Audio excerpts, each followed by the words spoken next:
Silakan Pak Endro. Terima kasih pimpinan. Yang kami hormati pimpinan kawan-kawan Komisi 2 serta Ketua KSN beserta jajarannya dan Ketua Ombudsman. Sambil pelan-pelan karena ini puasa jadi agak pelan ya, agak lemot juga. Pertama-tama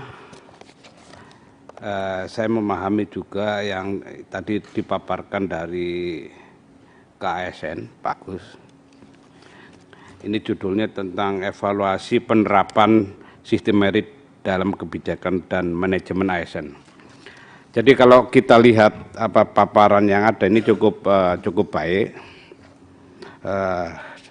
baik secara teoritis, konsepsi maupun pelaksanaan. Ada beberapa hal yang perlu dikritisi. Jadi dikritisi, kami ini di DPR itu sebagai orang lapangan yang melihat realita yang ada. Jadi apa yang postulat dikatakan itu, apa yang dikatakan merit system ini kan cukup bagus secara konsepsi. Hanya persoalannya di lapangan ini yang harus dibenahi dengan baik. Pertama, kaitannya dengan penerapannya. Jadi justru menurut saya ini merit system ini problemnya ada di KASN. Jadi harus ada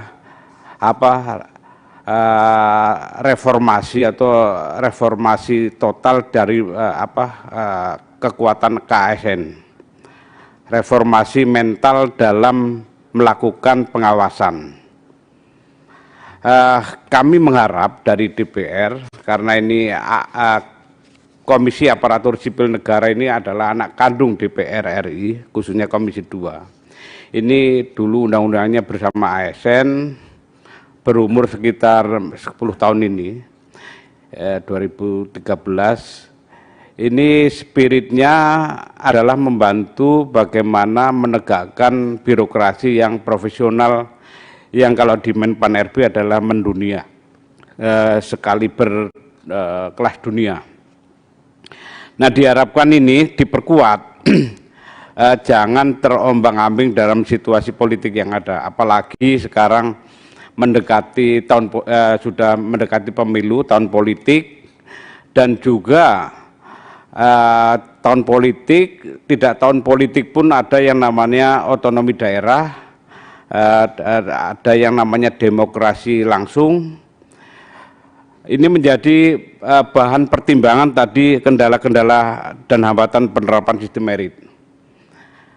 Ini tidak bertumpu pada persoalan-persoalan realitas, tapi seharusnya pada kekuatan KSN sendiri, bagaimana dia berani berdiri tegak, melakukan menegakkan tata kelola dan etika ASN. Ini kami cukup berharap dan sangat berharap bahwa KSN ke depan ini lebih kuat lagi. Kita ingat sekarang banyak sekali atau separuh lebih dari kepala daerah maupun kepala daerah, gubernur maupun bupati ini kan dijabat oleh penjabat kepala daerah yang notabene adalah ASN. Ini pertaruhan besar bagi KASN. Bagaimana merit system ini berjalan secara baik mulai dari penunjukan maupun tata kelola. Kalau penunjukan, bagaimana KASN memberi memberi masukan yang berharga dan dianut untuk dalam keputusan pengambilan kebijakan. Ini yang berikutnya, kita ingat kalau dulu KASN cukup kuat, tidak hanya sekedar merit system, tapi berani membatalkan suatu keputusan karena memang tidak berdasarkan landasan yang ada. Kalau sekarang saya lihat itu kok nggak ada kok nggak ada apa namanya keputusan yang berani, hanya ada pengaduan, tindak lanjuti dan sebagainya. Adakah, pernahkah melakukan apa namanya dobrakan bahwa ini ditolak karena ini melanggar? Kenapa ini saya katakan? Karena KASN harusnya berani untuk mengadili maupun merekomendasi dalam perekrutan ASN, jabatan-jabatan JPT yang tadi dikatakan. Karena ini menjadi ujung tombak dalam apa namanya karir ASN. Karir ASN di era demokrasi langsung dan otonomi daerah ini sangat tergantung pada KASN. KASN sebagai pelindung dari ASN dalam berkarir, tidak boleh diombang-ambingkan secara politik oleh politik daerah dan sebagainya. Nah ini saya lihat ini masih terlalu apa namanya tidak tajam pada persoalan-persoalan yang ada. Ini yang kedua. Yang ketiga, jangan sampai KASN itu hanya sebagai lembaga stempel. Lembaga stempel terhadap pengambil kebijakan baik di pusat maupun di daerah. Kalau saya orang daerah, hanya sebagai stempel lembaga pengambil kebijakan di daerah. Umpamanya dalam perekrutan apa namanya sekda, dalam perekrutan JPT, jabatan-jabatan yang lain. Ini saya tidak pernah mendengar KASN itu apa namanya berdiri tegak. Selalu terkesan selalu mengikuti kebijakan pengambil keputusan di daerah. Mau mulai dari tim selnya juga begitu. Ini KASN harapannya kan bisa berdiri, kasihan kawan-kawan yang berkarir meneguhkan diri sebagai ASN ini terombang-ambingkan oleh politik lokal. Kita ingin supaya ASN kuat, anggaran tiap tahun apa namanya kita mengakomodir untuk dinaikkan supaya apa? Supaya bisa berkelas dunia, bisa profesional ASN-nya. Karena apa? Hanya pada ASN lah birokrasi bertumbuh di daerah. Kita tahu kesejahteraan rakyat tergantung pada birokrasi yang ada, pemerintahan daerah, dari kepala-kepala daerah dan sebagainya. Nah ini kecenderungannya kan pengambil kebijakan bagaimana ditopang oleh ASN supaya apa? Supaya terukur dalam kinerjanya, terutama dalam mengurangi beban pemerintah pusat dalam belanja pendapatan negara. Bukan pada bagaimana yang tren sekarang, bagaimana kepala daerah melakukan kerja-kerja yang hanya berdasarkan popularitas saja, tapi tidak berujung pada peningkatan pendapatan asli daerah. Nah ini posisi-posisi ASN di birokrasi harus bisa mengoreksi yang ada, dan KASN pun turut bertanggung jawab bagaimana melahirkan birokrasi atau ASN dalam jabatan-jabatan kuat ini. Nah apa namanya berikutnya kaitannya juga tadi kolaborasi dengan LAN, lembaga-lembaga Menpan RB dan sebagainya. Ini juga perlu diperhatikan juga bagaimana mekanisme paguyuban yang ada. Misalnya mereka yang mendapat pelatihan PIM, PIM 4, PIM 3 dan sebagainya itu, kalau mereka berprestasi itu kan lemhanahnya ASN. Bagaimana didorong supaya dia mendapat hasil, mendapat posisi karena dia itu mendapat pelatihan dengan nilai bagus. Tidak ada reward sampai sekarang. Ranking 10 besar namanya, atau 3 besar atau 5 besar. Apa dampaknya? Tidak ada. Nah ini perlu didorong, direkomendasi bagaimana mereka itu betul-betul berkarir sesuai dengan kemampuan dan prestasinya. Ini bisa sebagai masukan saja kaitannya dengan penjenjangan karir yang ada. Yang berikutnya, umpamanya ada yang namanya rekrutmen yang sekarang sedang marak itu masalah sekda.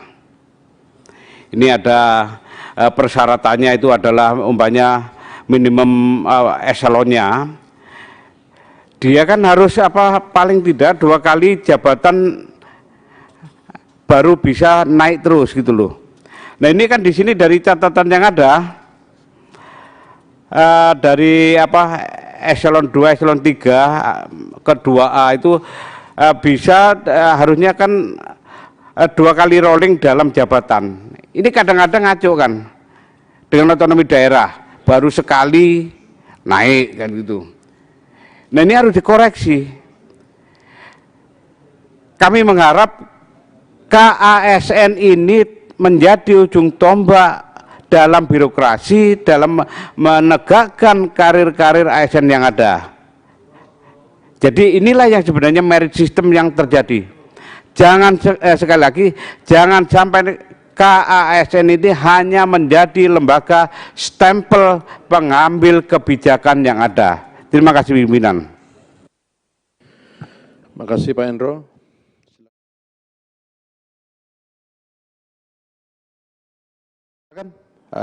Saudara Ketua Ombudsman. Terima kasih pimpinan.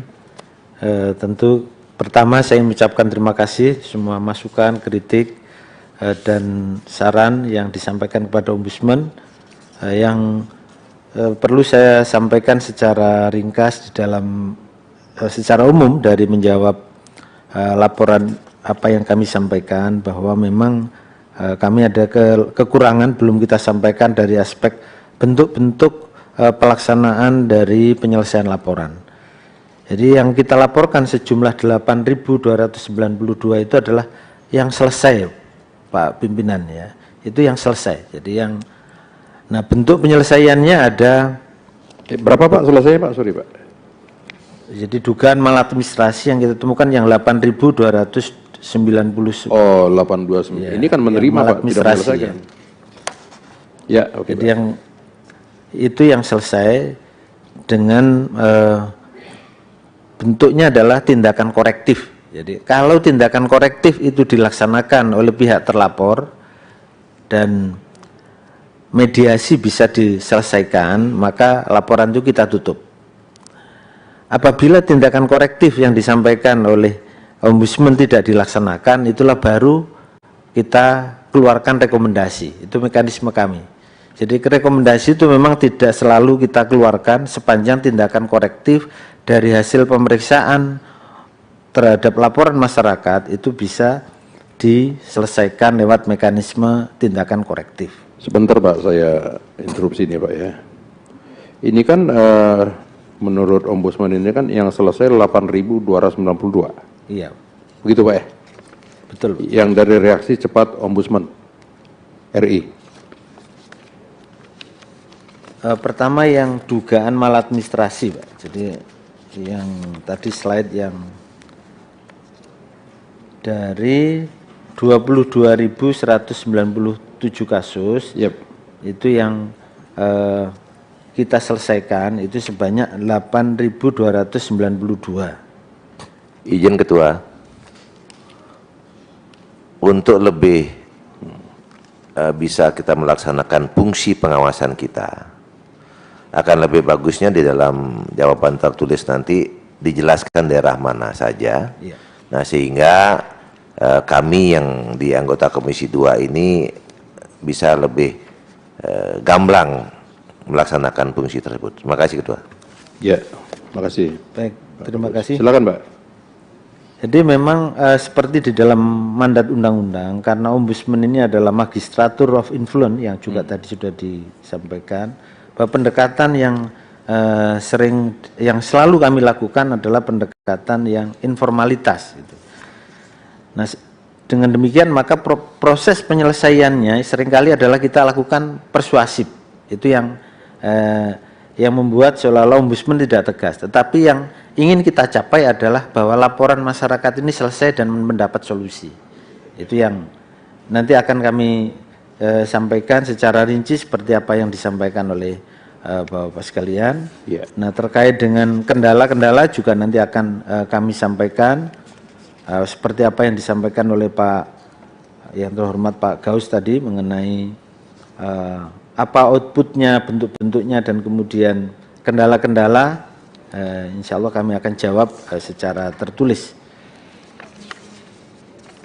Terkait dengan masalah pertanahan, demikian juga saya kira beberapa tindakan korektif yang disampaikan oleh Ombudsman kepada Kementerian ATR BPN maupun kantor BPN di daerah, itu kecenderungan banyak yang dilaksanakan, sehingga memang terutama yang tindakan yang pernah kami lakukan adalah bagaimana mengatasi kendala tentang hilangnya warkah. Ketika kajian ataupun hasil telah Ombudsman kemudian kita sampaikan kepada Kementerian ATR BPN, kemudian dilakukan beberapa perubahan terhadap regulasi mengenai warkah ini, dan itu kemudian mendapat solusi sehingga masyarakat yang kehilangan warkah itu kemudian sudah ada regulasi yang memberikan jawabannya atau memberikan perlindungan. Memang persoalan pertanahan itu sangat kompleks dan luas, dan kita juga memberikan saran korektif itu juga per kasus gitu ya, dan ada juga saran yang sifatnya makro terutama tadi mengenai warkah yang hilang, dan itu sudah dilaksanakan oleh ATR BPN. Dan kalau kaitannya dengan regulasi mengenai hal-hal yang lain, tentu kita pendekatan juga ada per kasus seperti masalah penggunaan tanah untuk perizinan seperti tadi yang disinggung Pak Hugua misalnya atau Pak Bagus. Kita berusaha semaksimal mungkin untuk mendalami setiap laporan masyarakat tentang proses administrasi pelayanan mengenai pertanahan ini, karena seringkali yang menjadi problem adalah masalah regulasi yang mengatur mengenai persyaratan ataupun hal-hal yang berkaitan dengan pembuktian hak atas tanah tersebut. Demikian juga mengenai perizinan pertambangan, kita juga tidak gegabah ketika ada pihak-pihak yang melaporkan. Kita juga telaah mengenai legal standingnya, kemudian mengenai perizinan yang sebelumnya apakah sudah mati atau tidak, dan seterusnya. Kemudian catatan mengenai keberpihakan dari beberapa insan atau dugaan yang dilakukan oleh insan Ombudsman, ini akan kita cermati sekali lagi, karena setiap perwakilan itu ada pengampu, dan tugas para komisioner atau anggota Ombudsman punya 5 daerah untuk diawasi, dan ini akan kita coba tingkatkan lagi, dan nanti juga akan kita sempurnakan laporan yang kita sampaikan kepada Komisi 2. Mungkin itu beberapa garis besar yang bisa saya respon dari pertanyaan Bapak-Bapak anggota yang terhormat. Demikian saya kembalikan pada pimpinan. Ya, makasih, Pinter Ombudsman. Silakan Pak Ketua KSN. Terima kasih pimpinan. Ada banyak pertanyaan. Terima kasih pada Pak Indro, Pak Gua, Pak Harun, Pak Gaus, Pak Bagus, dan juga Pak Girsang. Saya senang hari ini mendapatkan informasi bahwa ada ASN yang menyampaikan keluhan di sini. Artinya kita dianggap KSN itu berpihak pada pimpinan daerah. Tapi beberapa waktu yang lalu, banyak kepala daerah mengadu ke kami, merasa tidak bebas. Mau mindah nggak bisa, mau nonjob nggak bisa. Artinya di sini kami memang tegak lurus dalam aturan. Kami hanya pegang undang-undang, PP, Permenpan, dan seterusnya. Sehingga ketika orang merasa tidak bisa bernegosiasi dengan KSN, mereka merasa dipersulit. Kepala daerah merasa tidak bebas, sekarang ASN yang merasa dirugikan kemudian merasa bahwa ini KSN membela. Terus di pimpinan, nyambung Pak Agus ya. Ini berdasarkan laporan dari masyarakat juga terkait umpamanya seleksi, seleksi jabatan pertama atau yang khususnya sekda umpamanya. Pastikan betul karena itu orang eselon tertinggi di daerah yang yang akan menggerakkan birokrasi ini supaya on the track. Artinya apa?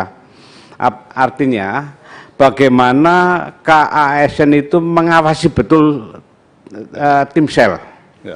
Tim sel jangan sampai kan selama ini terkesan itu dipengaruhi atau orangnya pengambil keputusan di daerah baik bupati maupun gubernur. Ya. Nah terus akhirnya karena tim selnya udah disetel kayak gitu, angka pun bisa disetel. Kasihan mereka yang berprestasi karena tidak dekat dengan pejabat di daerah, ya nggak jadi apa-apa. Tolong juga diperhatikan juga, banyak kita lihat di dapil saya, umpamanya sekda, umpamanya jabatan tertinggi daerah, itu kan harus 2 kali jabatan eselon 2 umpamanya gitu. Terus dia diklat PIM 2, apakah betul? Kita scanning aja, terus track recordnya seperti apa? Ini karena apa? Ini tahun-tahun politik di mana inilah saatnya ASN menunjukkan jati dirinya, leadershipnya terhadap pembangunan daerah dan mengorganisasi birokrasi daerah. Itu, terima kasih. Terima kasih, saya teruskan. Memang hampir setiap hari kami menerima kepala daerah 3 atau 4 untuk membicarakan persoalan penggantian, sekda, dan sebagainya. Tapi kami tetap tegak. Kalau memang dirasa seseorang itu melakukan pelanggaran, silahkan periksa dulu. Kalau misalnya ada kinerja yang tidak bagus, silahkan evaluasi. Baru kemudian kalau tidak terpenuhi, ya silahkan di-non-job, demosi, dan sebagainya. Tetapi selama... Gus, Pak Gus, interupsi sebentar. Ya. Ini Sebentar Pak, masih ada di sini pimpinannya Pak. Ya. Ini kaitannya pimpinan ini, Pak. Ini yang berinterupsi apa lagi Pak? Apalagi biar saya ketok lagi, saya perpanjang nih Pak. Ya. Iya silakan. Saya Ini perpanjang dulu ya. pimpinan. Saya perpanjang 15 menit ya. Ya. Ya. Ini Pak Agus, kaitannya dengan mafia CPNS juga. Ya. Ini dapil saya, nanti kalau mau perlu datanya ada di saya. Itu nggak ada tuh diapa-apakan tuh. Pak Endro, sekarang aja kasih datanya Pak. Ya. Ya. Ya itu. Jadi biar langsung Pak. Jadi Nanti nggak- saya bicara. nggak Jadi diganti ada ya? yang tidak diapa-apakan sehingga ternyata nggak apa-apa itu, aktornya, pemainnya juga nggak apa-apa, jabatannya juga dicopot juga enggak. Itu. Terima kasih. Ya, terima kasih. silakan, Pak. Ya, kami mohon sekali data bisa diberikan ke kami. Kabupaten mana, bupati mana, gubernur mana, daerah mana. Sehingga kami tahu betul dan bisa menjelaskan apa persoalan di masing-masing. Memang kalau dari luar kesannya ada perbedaan perilaku, perbedaan perlakuan, tetapi karena memang masing-masing memiliki keunikan. Sehingga kami atas dasar aturan yang ada, entah itu undang-undang, PP, Permen, maka kami akan memutuskan itu. Tidak ada dasar, saya tidak suka dengan gubernur ini, bupati ini, dan sebagainya. Kami tidak kenal dan kami tidak punya kepentingan apapun. Kami tidak ingin hanya bertahan demi kepentingan seseorang.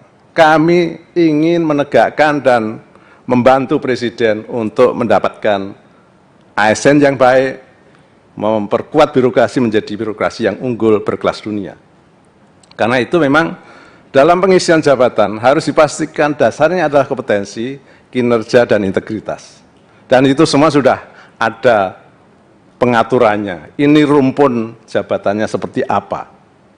Ini masa jabatan berapa lama. Itu semua diatur dan kami memastikan yang ada di aturan itu yang menjadi keputusan kami.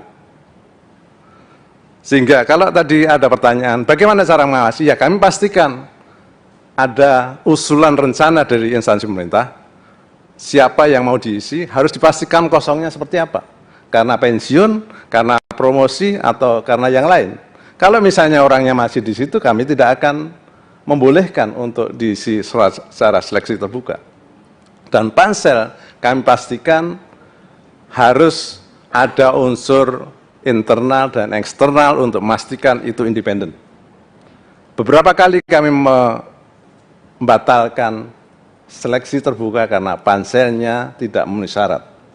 Ada unsur politik, ada unsur pertemanan dan sebagainya yang itu melanggar aturan.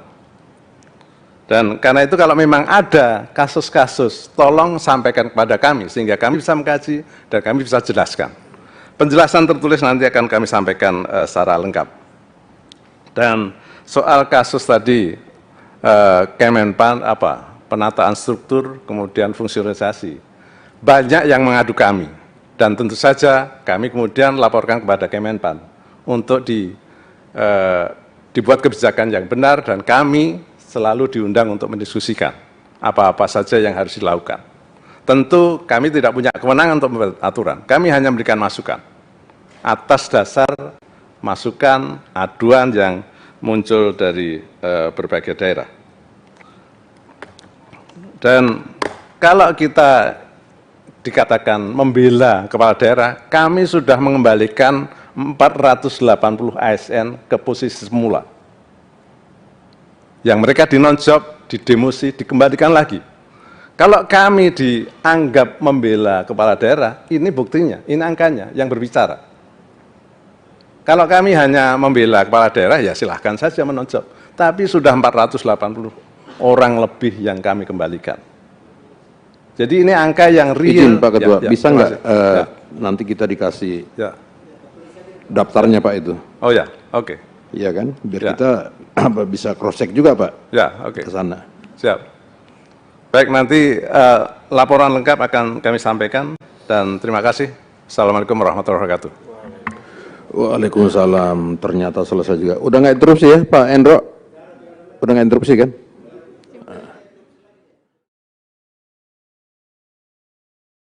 Ya, baik Bapak Ibu sekalian, dengan telah selesainya RDP kita pada hari ini, banyak hal yang bisa kita temukan dalam pertemuan.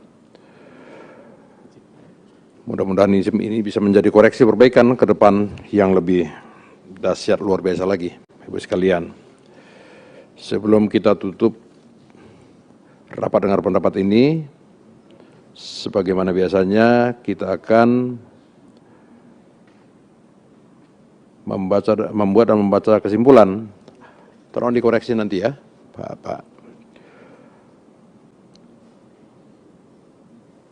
Nomor 1, terdapat 64 kementerian atau lembaga dan pemerintah daerah yang masih masuk zona merah. Ya. Dalam hasil survei kepatuhan penyelenggaraan pelayanan publik tahun 2022, untuk itu Komisi 2 DPR RI meminta Ombudsman Republik Indonesia meningkatkan kinerja pengelolaan pengaduan masyarakat serta secara aktif dan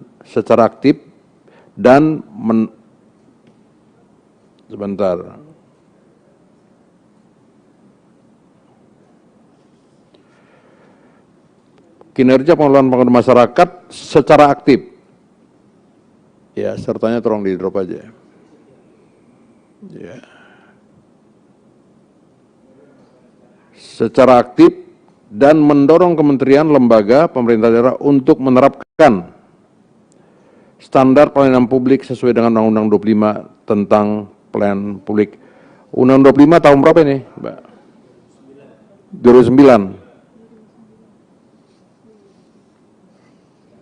Gimana? Dari Ombudsman? Setuju?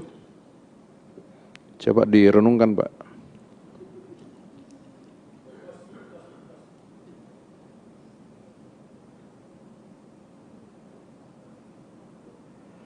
Karena poin 1 nanti menyangkut penambahan anggaran nih Pak. Jadi kalau Bapak nggak setuju ya rugi sendiri Pak ini. Setuju Pak ya? Nomor 2, terhadap 3 instansi teratas yang mendapatkan laporan dari masyarakat, yaitu pemerintah daerah, Badan Pertanahan Nasional, dan Kepolisian Republik Indonesia, Komisi 2 DPR RI meminta Ombudsman Republik Indonesia untuk meningkatkan pengawasan penyelenggaraan pelayanan publik dan meningkatkan upaya pencegahan maladministrasi.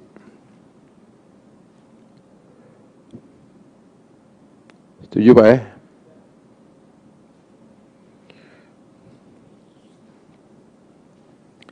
Ini mestinya yang koreksi yang itu Pak, yang virtual itu yang koreksi.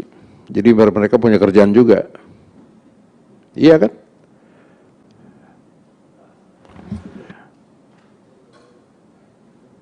Mungkin pimpinan meningkatkan penyelesaian laporan masyarakat. Meningkatkan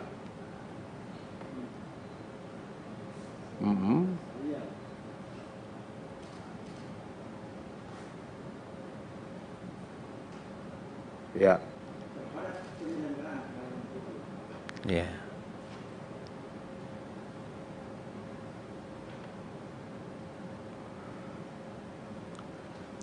Ya. Terhadap 3 instansi teratas yang mendapatkan laporan dari masyarakat, yaitu pemerintah daerah, Badan Pangan Nasional, dan Kepolisian Republik Indonesia, Komisi 2 DPR RI meminta, jangan ini lanjut aja Mbak, Ombudsman Republik Indonesia untuk meningkatkan penyelesaian laporan masyarakat ya terhadap penyelenggaraan pelayanan publik dan meningkatkan upaya pencegahan maladministrasi. Setuju Pak?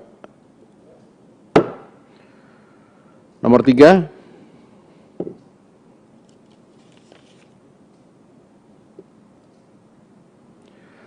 pada tahun 2022 nilai tertinggi peta sebaran evaluasi penerapan sistem merit di Indonesia masih didominasi wilayah Barat Indonesia.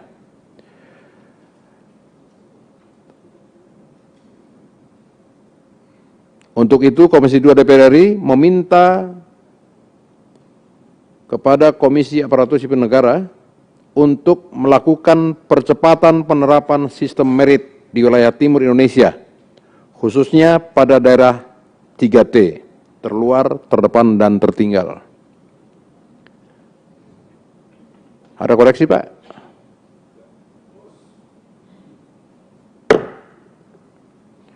Nomor 4, Komisi 2 DPR RI mendorong Komisi Aparatur Sipil Negara untuk meningkatkan koordinasi dengan kementerian atau lembaga dan pemerintah daerah yang belum membentuk tim penilaian mandiri sistem merit instansi PMPSM guna memastikan penerapan sistem merit di instansi pemerintah berjalan sesuai ketentuan peraturan perundang-undangan yang berlaku. Ada koreksi, Pak? Ini Pak Wakil udah ngantuk sepertinya, udah lapar. Dari tadi nggak ada reaksi saya lihat. Mau dikoreksi Pak Wakil tuh? Sudah cukup. Ya, setuju ya, Pak Agus?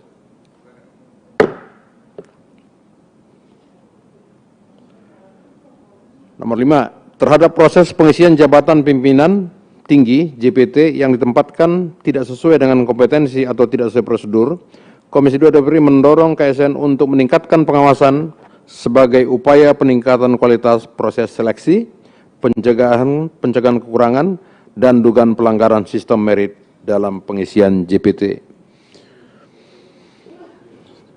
Pak Endro setuju ya? Yang terakhir nomor 6, Komisi 2 DPR RI meminta KSN untuk melakukan pengawasan atas pembinaan profesi ASN terutama pada aspek perlindungan terhadap ASN agar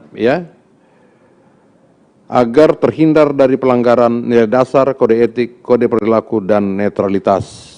Ini setuju ini saya kira. Ya Pak ya, setuju ya? Baik Bapak Ibu sekalian, atas nama pimpinan dan anggota Komisi 2, mengucapkan terima kasih kepada Saudara Ketua Ombudsman Republik Indonesia dan jajarannya, kepada Ketua Komisi Aparatur Sipil Negara beserta jajarannya, dan hadirin yang sudah hadir pada hari ini. Dengan telah selesainya rapat dengar pendapat kita, maka rapat ini kami nyatakan ditutup. Billahi taufik wal hidayah. Assalamualaikum warahmatullahi wabarakatuh.